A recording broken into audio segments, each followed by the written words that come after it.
Big decisions like going to war should rest on solid legal ground. But the 2003 Iraq invasion? Its legal foundation was shaky at best.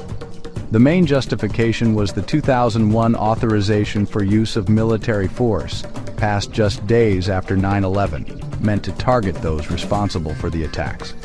Over time, that law was stretched to cover conflicts it was never meant for, including Iraq, where the link to 9/11 was hotly debated. The AUMF's language was vague, and soon associated forces, a phrase not in the original text, became a catch-all for new enemies. This legal ambiguity wasn't just a debate for politicians, it was the reality for every soldier sent to Iraq.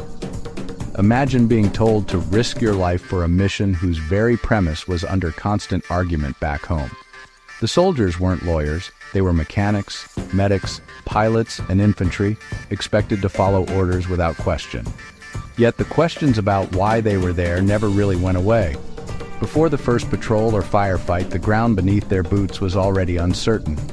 The open-ended mandate of the AUMF created a war with no clear boundaries. For those on the front lines, this legal gray area shaped every day of their deployment. This is the story of those soldiers living out the consequences of a war built on a legal shoestring. Their experience began with uncertainty, and that uncertainty would follow them through every chapter of the conflict. The mission in Iraq sounded simple: topple a dictator, find WMDs, help rebuild.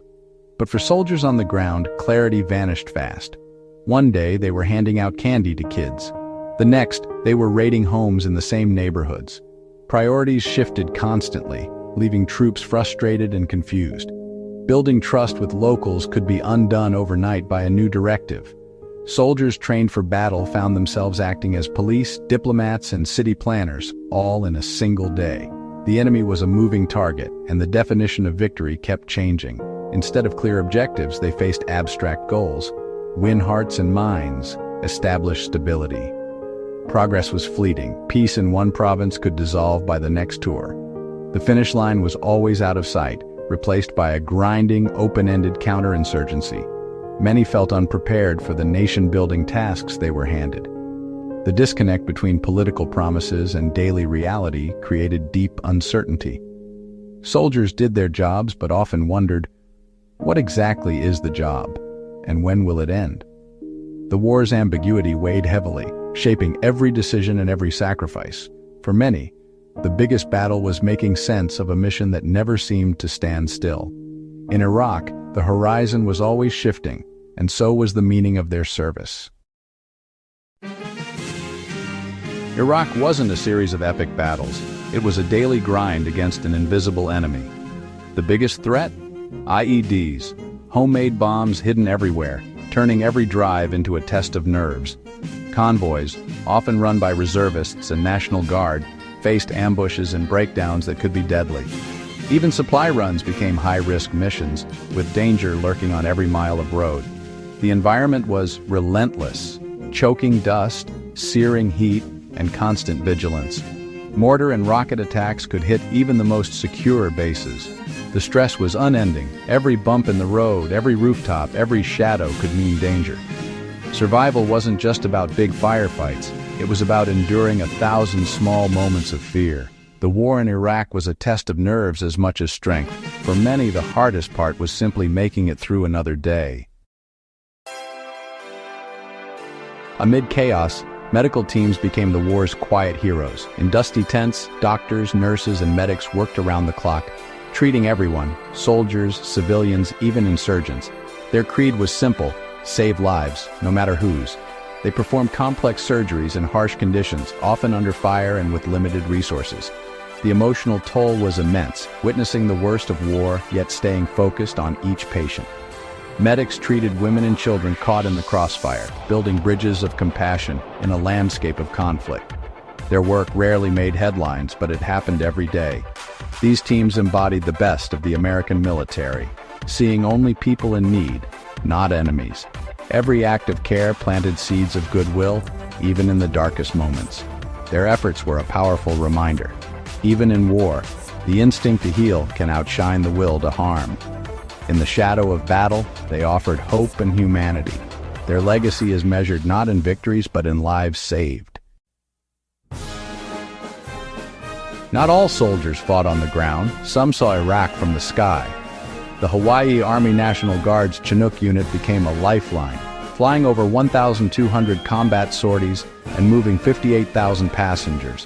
They delivered supplies, mail, and hoped to isolated outposts, risking enemy fire on every flight. Their most historic mission, flying Saddam Hussein to his trial, a moment of global significance handled with quiet professionalism. For these pilots and crew, it was just one flight among thousands. Their daily work, keeping convoys off deadly roads, saved countless lives. They were the truck drivers of the sky, essential to the war effort. Their story is a reminder. The war was fought on many fronts, including the air. Every mission mattered, whether it made headlines or not. Above the battlefield, they kept the army moving and made history along the way. Morale was as vital as ammo for troops far from home. Hawaii soldiers brought the aloha spirit to Iraq, sharing culture, food, and music to stay connected. Traditional luaus, complete with roasted pig and ukulele, turned dusty bases into slices of home. Care packages from Hawaii often included rice, a small comfort with big meaning. These moments of joy and tradition were more than distractions, they were survival tools for the spirit. Support from home reminded them they weren't forgotten. In a high-stress war zone, these cultural ties became invisible armor. War is endured by people, not just weapons, and people need connection to survive. For these soldiers, home was never far away, even in the desert. Iraq's blurred front lines opened new doors for women in the military. Officially barred from ground combat, women still found themselves on patrols, in convoys, and flying combat missions. The first all-female Black Hawk crew from Hawaii flew into danger, proving skill knows no gender. On the ground, Lioness teams of female soldiers bridged cultural gaps, gathering intelligence and building trust with Iraqi women. They faced the same risks as men, often on the same missions. Their performance shattered stereotypes and changed the military from within. The Iraq War became a turning point, paving the way for women in all combat roles. Their service wasn't just historic, it was essential. Their story is a vital, often overlooked chapter in the evolution of the armed forces. For many veterans, the hardest part came after coming home. They watched as Iraq unraveled. Sectarian violence surged, and cities they'd fought for fell to ISIS.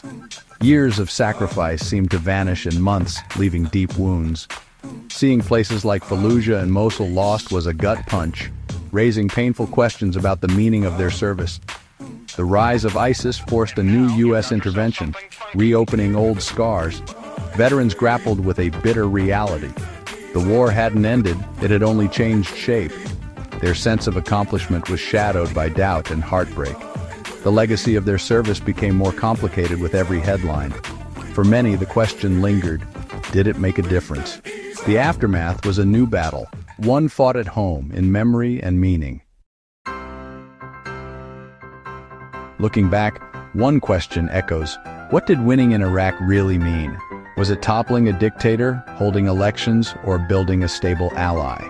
For soldiers, the lack of a clear answer was deeply frustrating. They accomplished every mission given, but the big picture kept shifting.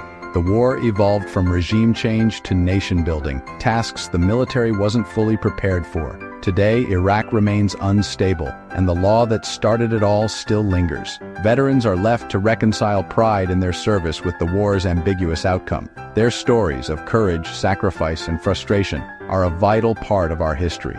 They force us to ask hard questions, even if answers are elusive. If you value these stories, subscribe. There are more that need to be told.